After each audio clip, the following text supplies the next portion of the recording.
तो चलो स्टार्ट करते हैं फिफ्थ टॉपिक, जो है 9 कारण द्रव्य में से आत्मा एक अमूर्त कारण द्रव्य है। आत्मा can neither be created nor be destroyed. आत्मा अनंत, अनादि और नित्य है। चलो अब देखते हैं कि आत्मा शब्द की निरुक्ति कैसे हुई। अत सातत्य गमने सतिभ्याम, इस धातु से आत्मा का निर्माण हुआ है। जो हमेशा गतिमान और गतिशील रहता है उसे आत्मा कहते हैं। अतति सकलम व्याप्नोति इति आत्मा, ऐसा फैक्टर जो पूरे बॉडी में स्प्रेडेड है उसे आत्मा कहते हैं। ज्ञाता, नित्या, कर्ता, साक्षी ये सब आत्मा के सिनोनिम्स है। बट व्हाट इज आत्मा? आत्मा क्या है इसे हम समझते हैं। ज्ञान अधिकरणम आत्मा, ऐसा फैक्टर जिसका आधार ज्ञान है, डेट इज नॉलेज है, उसे आत्मा कहते हैं। निर्विकारः परस्व आत्मा सत्वभूत गुण इंद्रिय है, चेतने कारणम नित्यो दृष्टा पश्यति ही क्रियाः। आत्मा निर्विकार, पर, नित्य, चैतन्यकारी और दृष्टा है, और साथ ही मन, पंचमहाभूत, त्रिगुण और इंद्रियों के साथ एसोसिएटेड रहती है। अब हम देखेंगे आत्मा के लक्षण। प्राणा अपानो निमेषाद्य जीवनम मनसो गतिः इंद्रियांतर संचारः प्रेरणम धारणम च यत् देशांतर गतिः स्वप्ने पंचत्व ग्रहणम तथा दृष्टस्य दक्षिणेनाक्षा सव्यनामगमस्तथा इच्छा द्वेष सुखम दुखम प्रयत्नश्चेतना धृतिः बुद्धि स्मृति अहंकारो लिंगानि परमात्मनः। ये श्लोक एग्जाम पॉइंट ऑफ व्यू से बहुत ज्यादा इंपॉर्टेंट है, तो चलो इसे वर्ड बाय वर्ड समझते हैं। इस श्लोक में आचार्य चरक ने आत्मा के 22 लक्षण बताए हैं। फर्स्ट है प्राण। प्राण मतलब क्या होता है? इंस्पिरेशन, मतलब सांस लेना। सेकंड है अपान। अपान मीन्स एक्सपिरेशन, मतलब सांस छोड़ना। थर्ड है निमेश। Nimesh means closing of eyelids. Fourth उन्मेष। Unmesh means opening of eyelids. Fifth है जीवनम। Jeevanam means activity of dosha, dhatu, मल और ऑर्गन्स। सिक्स्थ है मनसोगति। मनसोगति मीन्स ही होता है विचार करना। सेवेंथ है इंद्रियांतर संचार, मतलब ट्रांसफर ऑफ मन फ्रॉम वन इंद्रिय टू अनदर। फॉर एग्जाम्पल, चिंच देखने से मुंह में सलाइवा सीक्रेट होना। एट्थ है प्रेरण, means initiation of impulse. Ninth है धारणा, means detention of impulse. 10th है देशांतर गति स्वप्ने, मीन्स सपनों में मन का चलना। 11th है पंचत्व ग्रहणम, मतलब डेथ। 12th है दृष्टस्य दक्षिणेनाक्षा सव्य नाम गमस्थता, means perception of knowledge from both eyes is same. 13th है इच्छा, मीन्स डिजायर्स। 14th द्वेष, मीन्स एवर्शन और एंगर। 15th है सुख, मीन्स हैप्पीनेस। 16th है दुख, मीन्स अनहैप्पीनेस। 17th प्रयत्न, एफर्ट्स। 18th चेतना, लाइवलीनेस। 19th धृति, दैट इज धैर्य और कंट्रोल। 20 है बुद्धि, मीन्स इंटेलेक्ट। 21 है स्मृति, मीन्स मेमोरी। और 22 है अहंकार, मीन्स ईगो। बताए गए 22 लक्षण सिर्फ आत्मा में प्रेजेंट होते हैं। ये तो हो गए लक्षण अकॉर्डिंग टू आचार्य चरक। अब हम देखेंगे आत्मा के लक्षण अकॉर्डिंग टू आचार्य सुश्रुत। तस्य सुख दुखे इच्छा द्वेषो प्रयत्नः प्राणा अपानो उन्मेष निमेष बुद्धिः मन संकल्पो विचारणा स्मृति विज्ञानम अध्यवसायो विषयोपलब्धिश्च गुणः। इस श्लोक में आचार्य सुश्रुत ने आत्मा के 16 लक्षण बताए हैं। फर्स्ट सुख, सेकंड दुख, थर्ड इच्छा, फोर्थ द्वेष, फिफ्थ प्रयत्न, सिक्स्थ प्राण, 7th अपान, 8th उन्मेष, 9th निमेष, 10th बुद्धि, 11th मन संकल्प, 12th विचारणा, 13th स्मृति, 14th विज्ञान, 15th अध्यवसाय, 16 विषयोपलब्धि। ये नेम्स याद करने में बहुत हार्ड लग रहे होंगे ना, पर अगर एक बार श्लोक याद हो गया तो सब इजीली हो जाता है। तो चलो एक बार रिवाइज कर लेते। आचार्य चरक ने कितने बताए हैं? 22। और आचार्य सुश्रुत ने करेक्ट 16। अब हम देखेंगे क्लासिफिकेशन ऑफ आत्मा। आत्मा के 2 टाइप्स हैं, जीवात्मा और परमात्मा। फर्स्ट हम देखेंगे जीवात्मा। ये हर शरीर में डिफरेंट, विभु और नित्य है। आत्मा ज्ञान का सेंटर है और मन इससे जुड़ा हुआ होता है। जीवात्मा को मोक्ष प्राप्ति करने के लिए उसे 84 लाख योनियों से ट्रेवल करना पड़ता है एंड एट लास्ट परमात्मा में जाके समा जाता है। सेकंड है परमात्मा। इसे ईश्वर या परम पुरुष भी कहते हैं। ये क्रिएशन का सर्वज्ञ है, मीन्स एब्सोल्यूट नोअर है। परमात्मा मोस्ट एनर्जेटिक रहता है, डिवॉइड ऑफ सुख दुख, ये सब क्वालिटीज परमात्मा में रहती है। ये हो गए टाइप्स ऑफ आत्मा। अब हम देखेंगे आत्मा की सीट क्या है, मीन्स उसका स्थान क्या है। आचार्य सुश्रुत और चरक दोनों ने ही आत्मा का स्थान हृदय बताया है। हृदय मतलब ही हार्ट।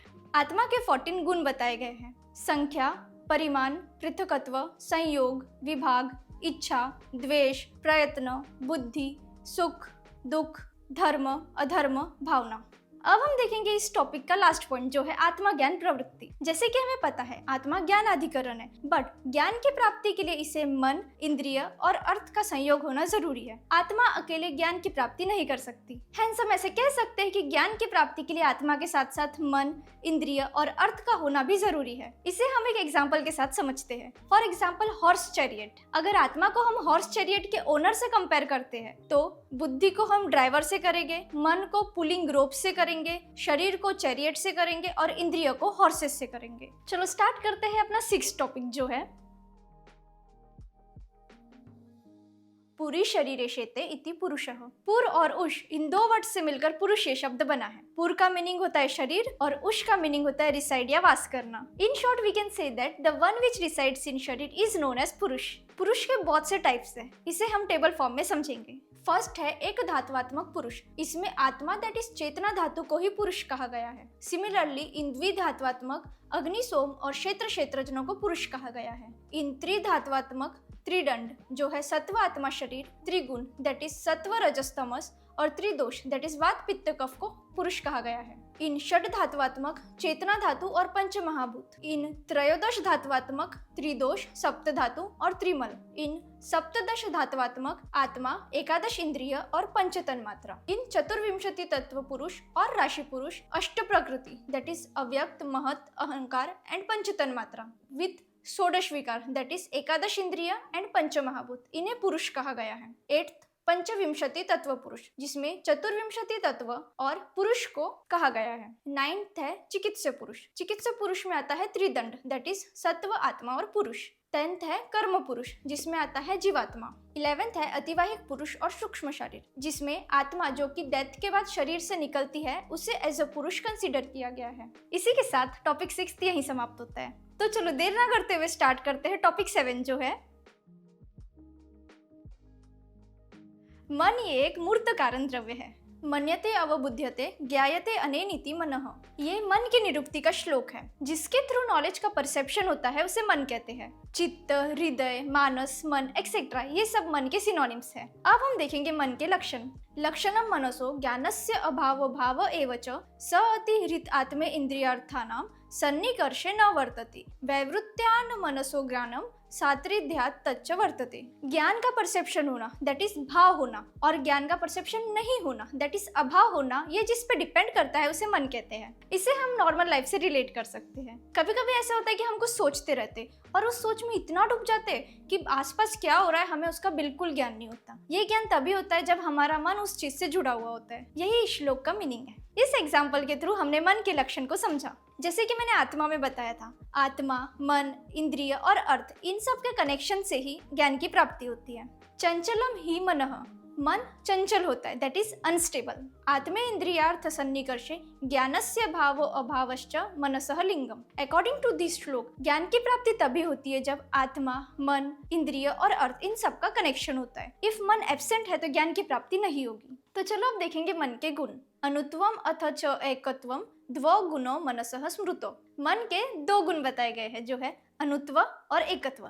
अनुत्व मीन्स होता है माइन्यूटनेस और एकत्व मीन्स होता है सिंगल। अब हम देखेंगे मन के 5 विषय। चिंत्यम, विचार्यम, ऊह्यम च ध्येयम संकल्पम एव च, जो है चिंत्य, विचार्य, ऊह्य, ध्येय और संकल्प। तो इन्हें एक एक करके समझेंगे। चिंत्य मीन्स होता है बार बार किसी चीज के बारे में सोचना। विचार्य मीन्स सब सोच समझ के सही गलत डिसाइड करना। ऊह्य मीन्स प्रॉपर रीजनिंग के लिए डिबेट करना। ध्येय मीन्स किसी एक चीज पर कॉन्सेंट्रेट करना। और 5th संकल्प मीन्स डिसाइड करना कि क्या करना है और क्या नहीं।